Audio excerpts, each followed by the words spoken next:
Well, all right, I'm about to finally tip this beast upright. It was a little problematic. All the fittings here, they stripped out. I had to retap them, thread the pipes and all that as well. These guys here, the pipe taps, what they are.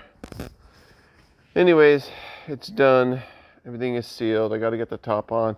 Hopefully I'll be able to pressure test it today. Let's see what happens.